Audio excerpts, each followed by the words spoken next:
Oi pessoal, meu nome é Samuel Andrade e hoje eu vou estar resolvendo com vocês o problema de Basileia, que consiste basicamente em encontrar uma soma fechada para 1 sobre n ao quadrado, coisa que hoje a gente já sabe que é π ao quadrado sobre 6.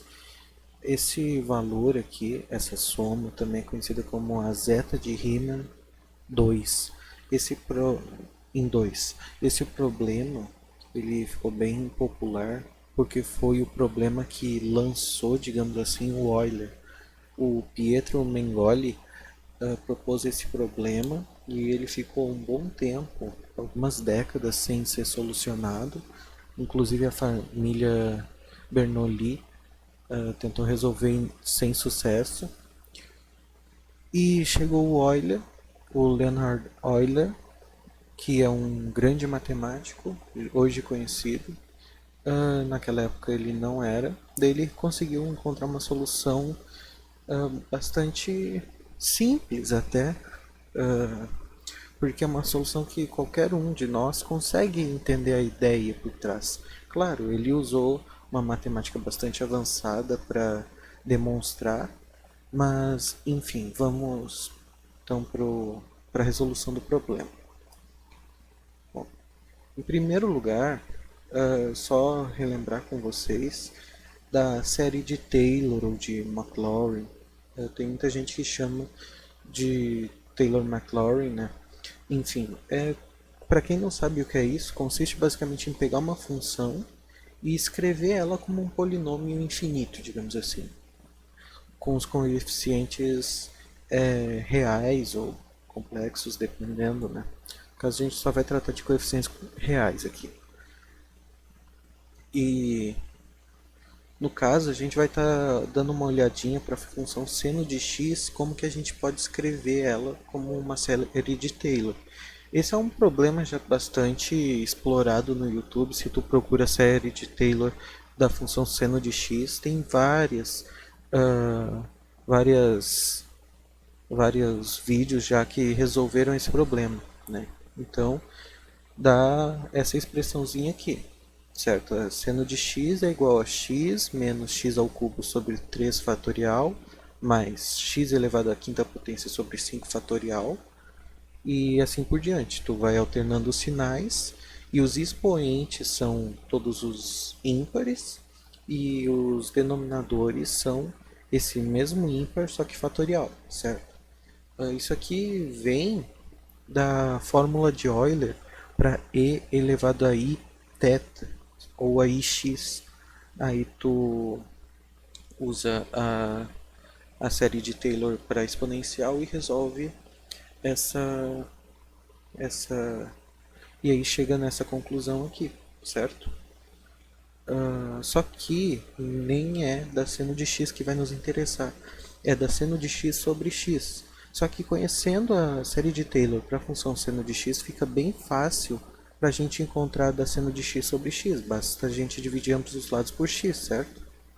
Então, dividindo, a gente chega nessa expressãozinha aqui. Seno de x sobre x, então, vai ser igual a 1 menos x ao quadrado sobre 3 fatorial e assim por diante. Bom, vamos só dar uma olhadinha nessa função seno de x sobre x e comparar ela com aquele polinômio. Aqui tem o gráfico em dourado, aqui está o gráfico da seno de x sobre x. E em vermelho eu vou colocando o gráfico da expressão do lado direito da igualdade, certo? No caso aqui eu só tenho 1, então é a função constante em 1. Agora vamos adicionar mais um termo. Daí agora que a gente adicionou o x ao quadrado, menos x ao quadrado sobre 3 fatorial e ficou essa parábola aqui.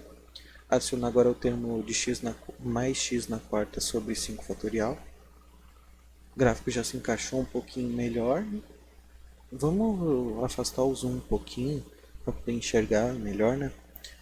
Dá para ver aqui que para cá ela foge bastante, mas conforme a gente está colocando mais termos, ela está se aproximando mais aqui em torno do zero. Adicionar mais um termo, ó, já se aproximou mais até ali bem perto do 4. Mais um, então já chegou ali, passou do 4. Então, se a gente for seguindo, vai se aproximando cada vez mais num raio cada vez maior. Até que quando a gente chega daí na, no infinito, digamos assim, ficam funções coincidentes. Então essa expressão aqui, com infinitos termos, seguindo esse padrão, vai ser igualzinho a seno de x sobre x, certo? Agora vem uma outra questão. A gente vai usar uma coisa que ficou conhecido posteriormente como fatorização de Weierstrass. Não sei se eu pronunciei correto, desculpa se não. Que consiste na gente pegar uma função, certo? Que não tenha a sua x igual a zero como raiz, né? Na verdade, se eu não me engano, o x não pode estar no domínio para isso aqui valer. Eu não tenho certeza, mas se eu não me engano é isso. Mas eu posso estar errado e isso é irrelevante para solução. E a gente escreve essa f de x como uma constante vezes 1 menos x dividido por um z0, sendo esse z0 uma raiz, daí vezes 1 menos x dividido por z1, sendo outra raiz. Aí são todas as raízes aqui enumeradas, as raízes do polinômio, certo? Ou da função escrita como um polinômio. Aqui tem o exemplo do polinômio x ao quadrado menos 2x mais 1, que tu pode reconhecer como um produto notável, né? Isso aqui é x menos 1 ao quadrado, ou 1 menos x ao quadrado. E tem como raiz, uma raiz dupla, né? O 1. Então, aqui o z0 vai ser... Então, buscando uma expressão para isso aqui, o z0 e o z1 deve ser 1, e o alfa, que vai satisfazer essa expressão aqui, vai ser 1 também, certo? Vai ficar assim. Se tu resolver isso aqui, tu vai ver que vai dar a mesmíssima coisa. E aqui a gente tem o x ao quadrado mais 4, que é uma expressão que não tem raízes reais, mas tem raízes complexas. Percebe que aqui o z ele pode ser complexo, certo? Só não pode ser zero, até porque está no denominador. Então quem é que é a raiz disso aqui? É o 2i, né? É o 2i e o menos 2i, na verdade. E se a gente substitui aqui o 2i, simplesmente deixa aqui um alfa, a gente acaba descobrindo que o alfa tem que ser 4, certo? Uma forma de identificar isso é simplesmente verificando a constante que acompanha o polinômio. No caso aqui tem 1 e 1, certo? E a constante aqui é 4. Então a gente teria 1 vezes 1 vezes alfa. E esse seria o único valor constante. Então seria aqui 4, né? Bom, então vamos tentar encontrar as raízes dessa nossa função seno de x sobre x, para a gente poder escrever ela dessa forma aqui também. Isso aqui vai ser zero quando? Quando o seno de x for zero. E seno de x é zero em x igual a zero, mas x igual a zero não pode por causa do denominador. E também quando x for um múltiplo de π.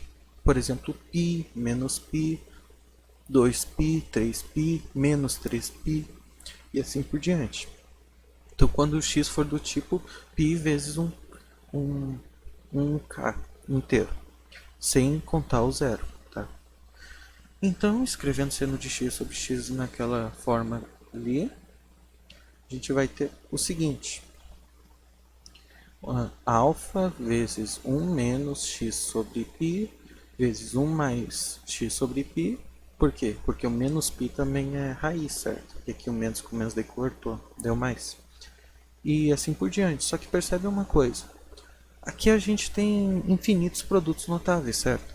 1 menos x sobre π vezes 1 mais x sobre π. Isso que a gente pode escrever como uma diferença de quadrados. Né? E assim por diante em todos, na verdade. E vai ficar dessa forma aqui. Certo? Aí já surgiu aqui o π ao quadrado, que a gente vai usar depois. Só que ainda tem uma questão desse alfa, né? Quem é que vai ser esse alfa? Uma forma para a gente ver isso seria olhando a expressão de ter o polinômio que define isso aqui, mas como eu estou lidando com essa forma aqui, então eu não vou usar aquilo lá, sabe? Para simplificar mais a coisa. Eu vou só aplicar o limite. mesmo quando x vai para zero, né? E quanto é que vale esse limite aqui do lado esquerdo? É um limite fundamental, né? Que vale 1, certo? Se não souber muito bem de limites, volta lá atrás e usa o polinômio que define, sabe? Só que se tu vai usar aquele polinômio, tu acaba precisando saber de cálculo e aí tu acaba precisando saber de limites, sabe? Então por isso que acredito que limite seja uma forma mais simples de ver isso aqui.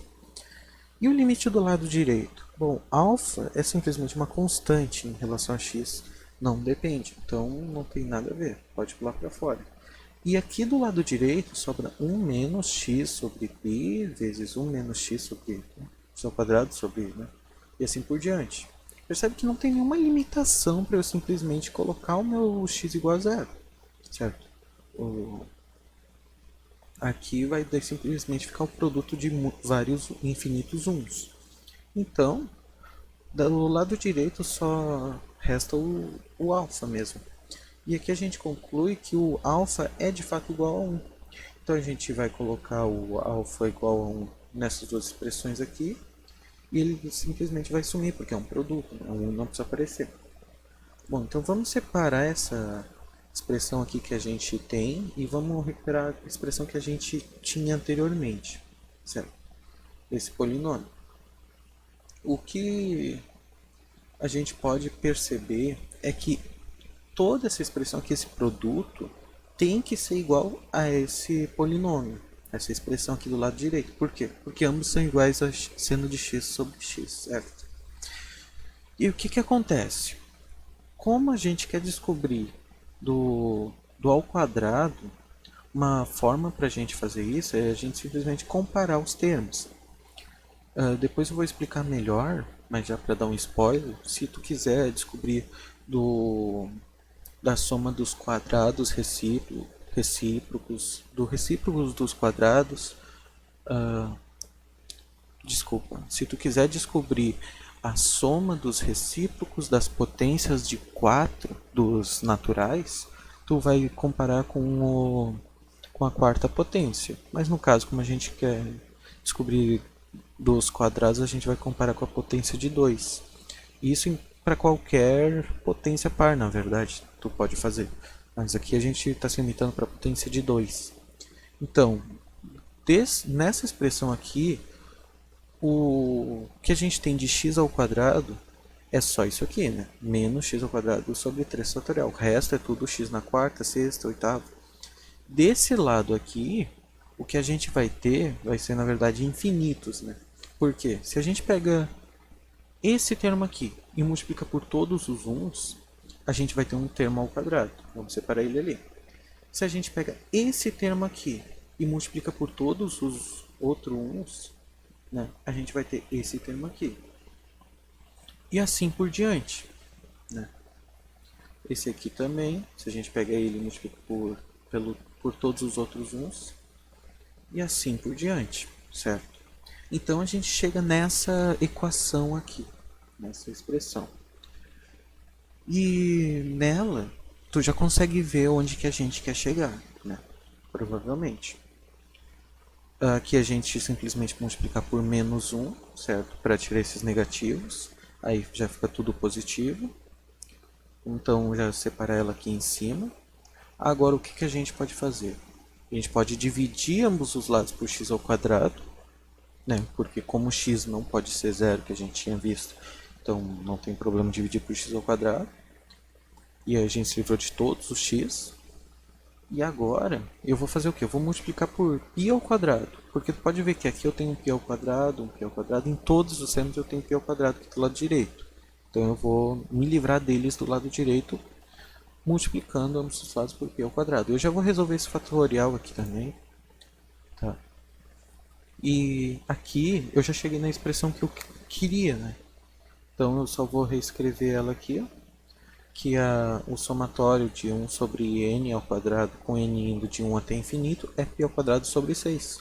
E essa expressão aqui eu posso escrever como zeta de 2, a função zeta de 2. Na verdade, a função zeta eu normalmente aplico ela em S. E quando A parte real, S sendo um número complexo qualquer, tá? Mas quando S é um número complexo, que a parte real é maior do que um, aí eu vou ter essa expressãozinha aqui mais simples, tá? E qual a importância da função zeta de Riemann?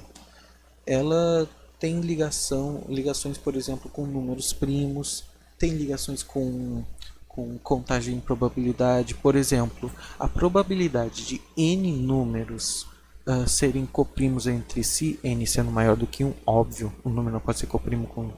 Não faz sentido comparar o número consigo mesmo. Né?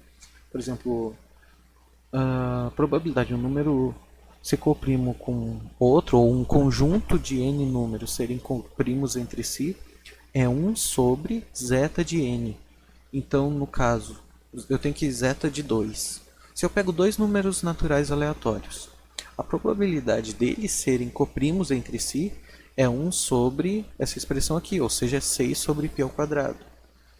Que dá um número aí que eu não vou calcular aqui. Uh, então, só um exemplo de aplicação da função zeta. E para te ter uma noção, tem um problema ainda em aberto, que problema da hipótese de Riemann, que diz que essa função, daí, quando tu aplica a continuação analítica para poder tratar com partes reais menores do que um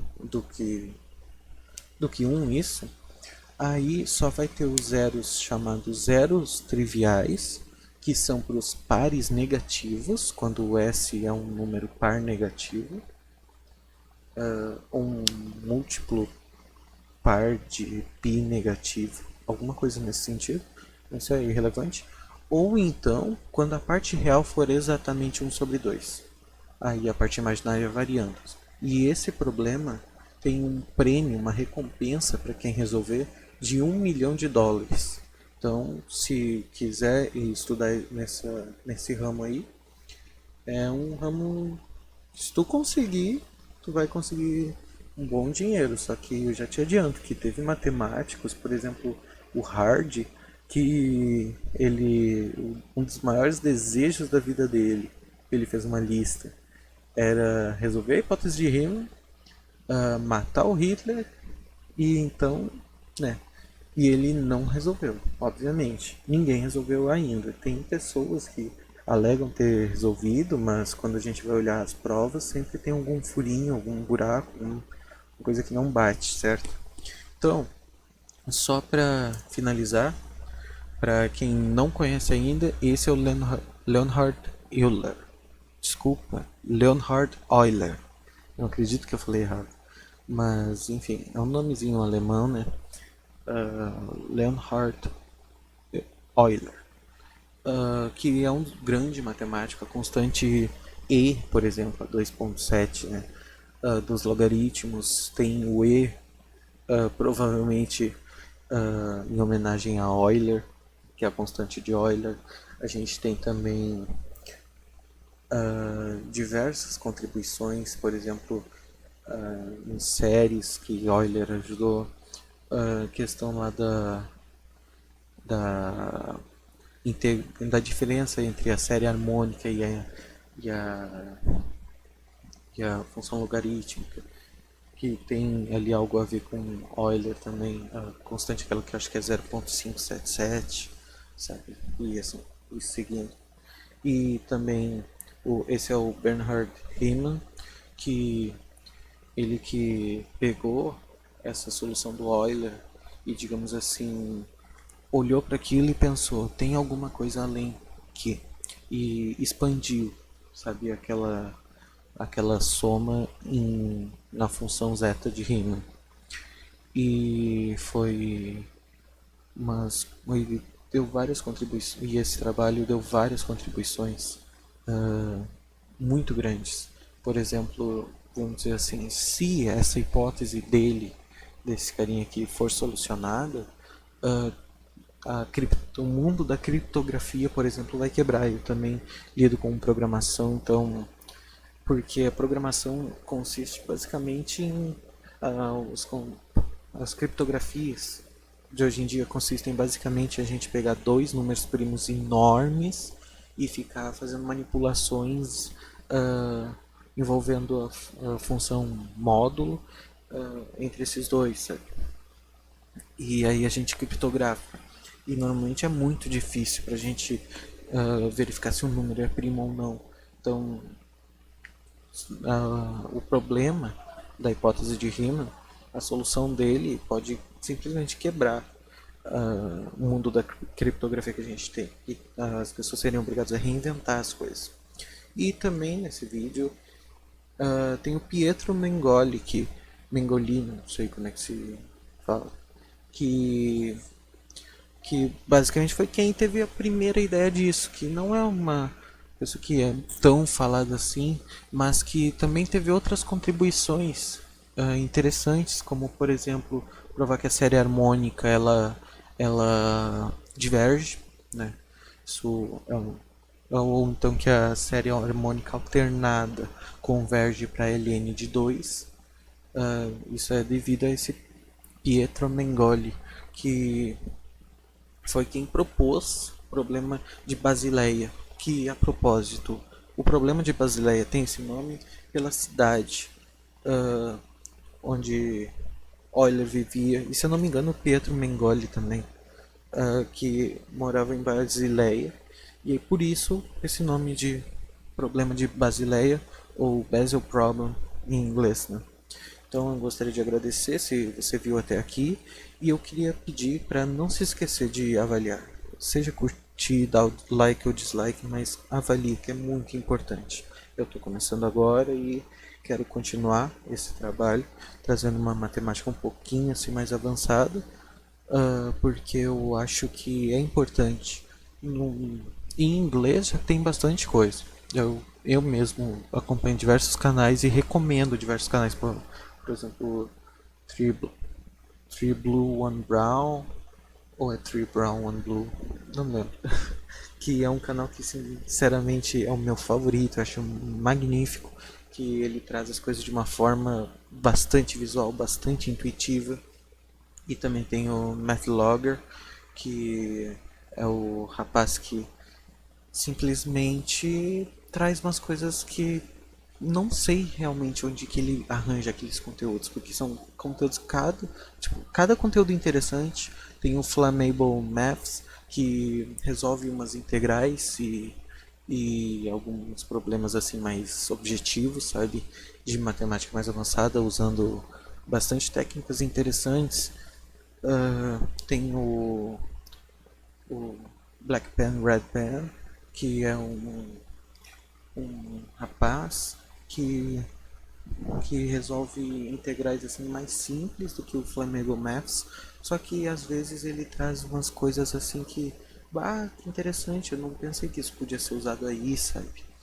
Ou então ele traz umas integrais que realmente parecem um monstro e aí ele mostra, ah, não é tão horrível assim, sabe? Tem o Dr. Payam, que se eu não me engano é colega do Black Pen Red Pen, que ele traz umas integrais assim, mais interessantes também. Enfim, tem uma centena de youtubers que, se tu entende inglês, eu recomendo. Tem a Math Girl também, que ela é portuguesa. E ela fala uns assuntos interessantes sobre matemática, assim, assuntos mais genéricos, nada tão avançados, sabe? E é isso, pessoal. Queria agradecer pelo apoio que vocês têm dado. Realmente está me ajudando a seguir nesse trabalho. Espero que vocês gostem e se tiver qualquer pedido, pode colocar nos comentários que na medida do possível eu vou buscar estar gravando. Esse pedido inclusive é fruto de esse vídeo inclusive foi fruto de um pedido feito e hoje eu busquei trazer aqui. Então, muito obrigado pelo apoio e até a próxima.